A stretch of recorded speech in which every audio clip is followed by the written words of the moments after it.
Hello friends, welcome back to this channel. दोस्तों, इस video में हम बात करेंगे वोडाफोन आइडिया के लिए। बट स्टार्टिंग करें उससे पहले आपसे रिक्वेस्ट करना चाहूँगा कि अगर आप चैनल को फर्स्ट टाइम देख रहे हैं फाइनेंस मार्केट को, सब्सक्राइब करके बेल आइकन को हिट कर लीजिए ताकि आपको वीडियोस की नोटिफिकेशन मिस ना हो। और दूसरी चीज़ कि अगर आप डीमेट अकाउंट या ट्रेडिंग अकाउंट ओपन कराना चाहते हैं, डिस्क्रिप्शन बॉक्स में लिंक आपको मिल जाएगा। दोस्तों, इस वीडियो में हम बात करने जा रहे हैं वोडाफोन आइडिया के ऊपर, लेकिन अपने पॉइंट ऑफ व्यू को मैं शेयर ना करते हुए इस वीडियो में आपसे फोर्ब्स इंडिया की तरफ से कुछ विचार शेयर किए गए हैं, कुछ पॉइंट ऑफ व्यू शेयर किया गया है फोर्ब्स का। क्या है वोडा आइडिया के अंदर सिचुएशन, क्या ये फ्लोट कर पाएगा मार्केट में कि नहीं कर पाएगा, इसको फोर्ब्स इंडिया ने किस तरीके से देखा है वही आप लोगों तक उतारने की कोशिश करना चाहता हूँ। चलिए शुरू करते हैं, देखते हैं स्टार्टिंग से। दोस्तों, यहाँ पे आप देख सकते हैं, will Vodafone Idea manage to stay in the game. दोस्तों, आपको बताना चाहूँगा, कुछ पॉइंट्स के ऊपर आपका ध्यान आकर्षित करना चाहूँगा। दोस्तों, यहाँ बताया गया है कि वोडाफोन आइडिया फंड को रेस करने के लिए, फ्रेश कैपिटल को रेस करने के लिए जितना देरी करेगा उतना ही ये अनसर्टेनिटी के कुएं में डूबेगा। ऐसा फोर्ब्स इंडिया की तरफ से लिखा गया है कि जितना ज़्यादा ये स्ट्रगल करेगा कैपिटल को रेस करने के लिए, जितना देरी करेगा उतना ही ज़्यादा ये डीपर सिंक होता जाएगा अनसर्टेनिटी के कुएं के अंदर। ये बात बिल्कुल सत्य है और अच्छी भी है कि इन्होंने Q2 के अंदर ऑपरेटिंग परफॉर्मेंस में काफ़ी सिग्निफिकेंट तो नहीं, मार्जिनल इम्प्रूवमेंट दिखाया है, राइट, जो कि एक्सेप्टेबल है। यहाँ पे दोस्तों आपको बताना चाहूँगा कि short and long term uncertainties अभी भी बनी हुई हैं इन्वेस्टर्स के दिमाग में कुछ पॉइंट्स को लेकर के, जैसे including repayment of non convertible debentures, यानी NCD। जी हाँ, नॉन कन्वर्टेबल डिबेंचर्स को हम NCDs भी बोलते हैं। तो NCDs, नॉन कन्वर्टेबल डिबेंचर्स को रीपे करना, पहला पॉइंट। दूसरा पॉइंट है सर्विसिंग ऑफ टोटल डेट, यानी कंपनी के ऊपर जितना टोटल कर्जा है उसको सर्विस करना। तीसरा पॉइंट है जो अनसर्टेनिटी क्रिएट कर रहा है इन्वेस्टर्स के दिमाग में, वो है urgent need to invest in 4G technology, यानी 4G के टेक्नोलॉजी के अंदर अर्जेंट ज़रूरत है, यानी कैपिटल एक्सपेंडिचर के बढ़ाने की ज़रूरत है। यहाँ पे घुमा फिरा कि ये बताने की कोशिश करी गई। चौथा पॉइंट है जो कि कंसर्निंग है, वो है buying 5G spectrum next year. अगले साल से 5G के लिए ऑक्शनिंग करवाएगी सरकार, उसमें बाइंग करने के लिए इनको फंड चाहिए। ये 4 ऐसे पॉइंट्स हैं जो किसी भी इन्वेस्टर्स के दिमाग में बहुत बड़ा क्वेश्चन खड़ा कर रहे हैं, और यही क्वेश्चन इसको इस सिचुएशन में ले आकर के रोके पड़ा है। देखिए, भारत सरकार ने वोडाफोन आइडिया और भारती एयरटेल को कुछ हद तक लाइफ लाइन तो ज़रूर दिया है सितंबर के महीने में, इसको आप जो है इग्नोर नहीं कर सकते, जिसमें वोडाफोन आइडिया और भारती एयरटेल ने दोनों ने 4 ईयर मॉरेटोरियम जो है इनके स्टैट्यूटरी ड्यूज़ को लेकर के ऑप्ट किया है। यानी ये स्पेक्ट्रम ड्यूज़ के लिए भी 4 साल ऑप्ट किया है, प्लस जो एडजस्टेड ग्रॉस रेवेन्यू से जुड़ा हुआ पेमेंट अमाउंट है उसके लिए भी इन्होंने 4 साल का अमाउंट अवेल किया है। और ऐसा भी बताया जा रहा है कि 4 सालों में जो इंटरेस्ट जनरेट होगा उस इंटरेस्ट को वोडाफोन आइडिया सरकार को इक्विटी के रूप में दे सकता है, ऐसा बताया गया है। अभी उसको कंफर्म बोर्ड की तरफ से नहीं किया गया है, अभी उसके ऊपर बोर्ड जो है इवेलुएट कर रहा है।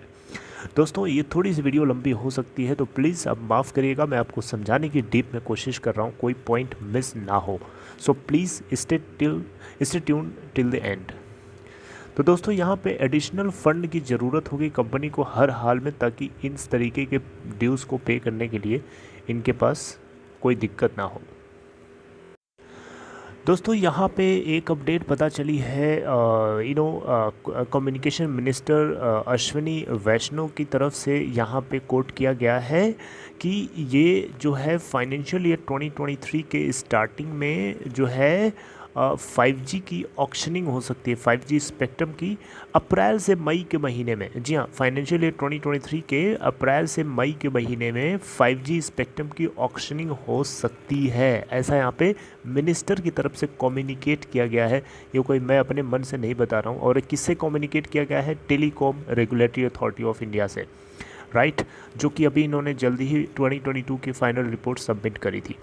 तो यहाँ पे दोस्तों सब कुछ पूरा टेलीकॉम लैंडस्केप का जो सिनेरियो है चेंज हो जाएगा, क्योंकि कंपटीशन फाइनेंशियल ईयर 2023 के स्टार्टिंग से बहुत तेज़ी से बढ़ने वाला है। ये बात आपको नोटिस कर लेना चाहिए यहीं पे। दूसरी चीज़ कि मैं भारती एयरटेल और जियो की बात करें तो वो 5G के ऊपर, 5G स्पेक्ट्रम के ऊपर काफ़ी ज़्यादा कैपिटल एलोकेशन के लिए they are just considering this, right. यहाँ पे वोडा आइडिया को भी इंटेंसिफाई करने की ज़रूरत है कि फ़ंड को रेज़ करे ताकि ये सारे तरीके के नीड्स को पूरा कर सके। दोस्तों फास्टेस्ट ग्रोइंग टेलीकॉम कंपनी के अंदर अब यहाँ पे जो है वोडाफोन आइडिया एक समय था फास्टेस्ट ग्रोइंग टेलीकॉम कंपनी थी, लेकिन अब इनके सब्सक्राइबर्स काफ़ी कंसिस्टेंटली जो है लूज़ हो रहे हैं। इसके पीछे कारण है कि जियो और भारती एयरटेल, जियो ने स्पेशली जो है प्राइस डिसरप्शन किया, ये बात आपको बहुत अच्छे से पता है, इसके बारे में बात नहीं करूँगा। आरपू की अगर हम बात करें दोस्तों, तो आरपू के अंदर थोड़ा सा यहाँ पे गेन देखने को मिला है वोडा आइडिया को। 104 के आसपास था जून में, जबकि 109 इनको इस बार देखने को मिला। इंडिया का आरपू लेवल जो है $1.45 है, जो कि दुनिया की सबसे चीपेस्ट में से है, और इनको ज़रूरत है अपने टैरिफ को हाइक करने की। लेकिन रिलायंस जियो हाल फिलहाल में ऐसा लग नहीं रहा है कि वो इस तरीके का स्टेप लेगा, और वो नहीं लेगा तो वोडाफोन आइडिया और भारती एयरटेल अपने साइड से नहीं ले सकते, क्योंकि इनके पास बहुत बड़ा रिस्क है। अगर ये लेते भी हैं तो इसके स्टेप, इनके सब्सक्राइबर्स इरोड होना और तेज़ी से शुरू हो जाएंगे।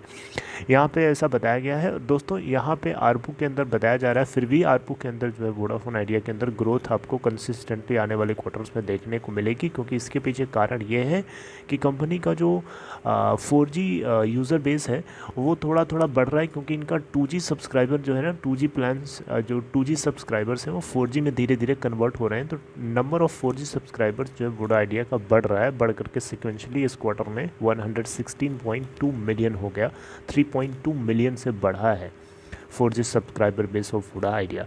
तो ये एक बहुत अच्छी बात है, राइट। तो ये एक बढ़िया इंपॉर्टेंट पॉइंट है कि इनके आरपू के बढ़ने के पीछे का। हालांकि अगर टैरिफ हाइक हो जाती है तो ये आरपू और तेज़ी से ग्रो कर जाएगा, जिसकी हमें ज़रूरत है। आप एक चार्ट देख सकते हैं, ये चार्ट बता रहा है कि वोडाफोन आइडिया और भारती एयरटेल और रिलायंस जियो का आरपू लेवल, ये आप देख सकते हैं। सबसे ऊपर जो दिखाई दे रहा है रिलायंस, ये भारती एयरटेल का है, उसके नीचे वाला जियो का है, सबसे नीचे जो आपको ग्रीन दिखाई दे रहा है वो वोडा आइडिया का है, राइट। 1.94 लाख करोड़ का टोटल डेट है इस कंपनी के पास, जिसमें 22,800 करोड़ फाइनेंशियल इंस्टीट्यूशंस का है, जिसमें 11,000 करोड़ सीधे अकेले एसबीआई का है। और वही एसबीआई फिर से कोशिश कर रहा है इसी वोडा आइडिया को लोन देने के लिए। इसके ऊपर भी बातचीत कर रहा है, मतलब करी जा रही है कंपनी और बैंक के बीच में। येस बैंक 4,000 के एक्सपोजर के साथ है, IndusInd bank 3,500 crore, IDFC first bank का 3,240 करोड़ का एक्सपोजर है। तो दोस्तों यहाँ पे जो है ये बातें जो है आपको पता होना चाहिए। और अर्निंग्स कॉल में अभी सीईओ के साथ जो मीटिंग हुई थी, एनालिस्ट ने बहुत सारे क्वेश्चन पूछे थे, तो इन्होंने बताया था कि अभी भी कंपनी जो है एक्टिवली जो है बहुत सारे इन्वेस्टर्स के साथ जो है बातचीत करने में लगी हुई है, राइट।